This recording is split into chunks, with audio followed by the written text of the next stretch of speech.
इस प्रकार ब्राह्मणी के वचन सुनकर दुर्गा कहने लगी, हे ब्राह्मणी, मैं तुम्हारे लिए संपूर्ण पापों को दूर करने वाली नवरात्र व्रत विधि को बतलाती हूँ, जिसको सुनने से तमाम पापों से छूटकर मोक्ष की प्राप्ति होती है। आश्विन मास के शुक्ल पक्ष की प्रतिपदा से लेकर 9 दिन तक विधि पूर्वक व्रत करे। यदि दिन भर का व्रत न कर सके तो एक समय भोजन करे। पढ़े लिखे ब्राह्मणों से पूछकर कलश स्थापना करे और वाटिका बनाकर उसको प्रतिदिन जल से सींचे।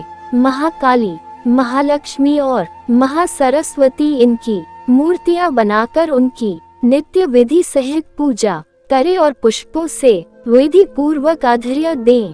बिजौरा के फूल से अर्घ्य देने से रूप की प्राप्ति होती है। जायफल से कीर्ति, दाख से कार्य की सिद्धि होती है। आंवले से सुख और केले से भूषण की प्राप्ति होती है।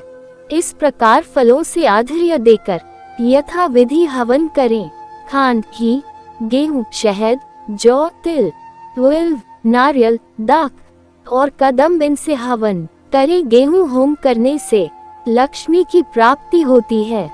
खीर व चंपा के पुष्पों से धन और पत्तों से तेज और सुख की प्राप्ति होती है। आंवले से कीर्ति और केले से पुत्र होता है।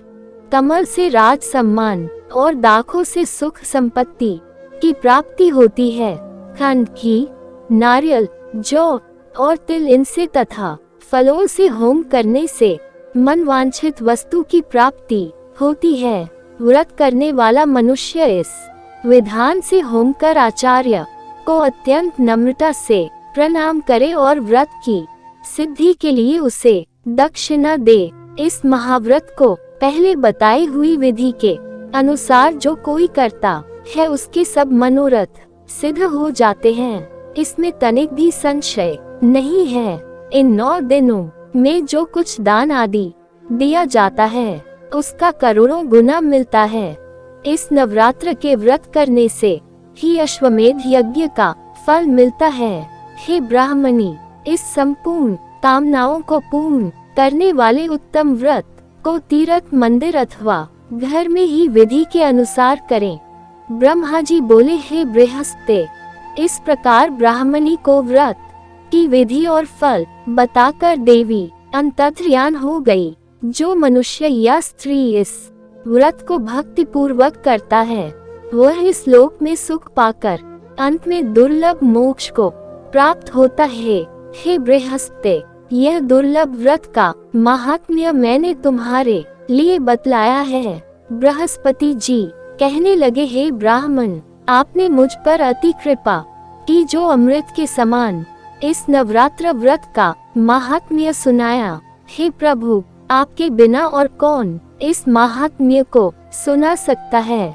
ऐसे बृहस्पति जी के वचन सुनकर ब्रह्मा जी बोले, हे बृहस्पति, तुमने सब प्राणियों का हित करने वाले इस अलौकिक व्रत को पूछा है, इसलिए तुम धन्य हो। यह भगवती शक्ति संपूर्ण लोकों का पालन करने वाली है। इस महादेवी के प्रभाव को कौन जान सकता है। ब्रह्मा जी बोले, हे बृहस्पति, इसी प्रकार उस सुमति ने मन से देवी की बहुत स्तुति की। उससे हुई स्तुति सुनकर देवी को बहुत संतोष हुआ और ब्राह्मणी से कहने लगी कि हे ब्राह्मणी, उदाले नाम का अति बुद्धिमान, धनवान, कीर्तिवान और जितेंद्रिय पुत्र शीघ्र होगा। ऐसे कहकर वह देवी उस ब्राह्मणी से फिर कहने लगी कि हे ब्राह्मणी, और जो कुछ तेरी इच्छा हो वही मनवांछित वस्तु मान सकती है। ऐसा भगवती दुर्गा का वचन सुनकर सुमति बोली कि हे भगवती दुर्गे, अगर आप मेरे ऊपर प्रसन्न हैं तो कृपा कर मुझे नवरात्रि व्रत विधि बतलाइए। हे दयावंती, जिस विधि से नवरात्र व्रत करने से आप प्रसन्न होती है उस विधि और उसके फल को मेरे लिए विस्तार से वर्णन कीजिए।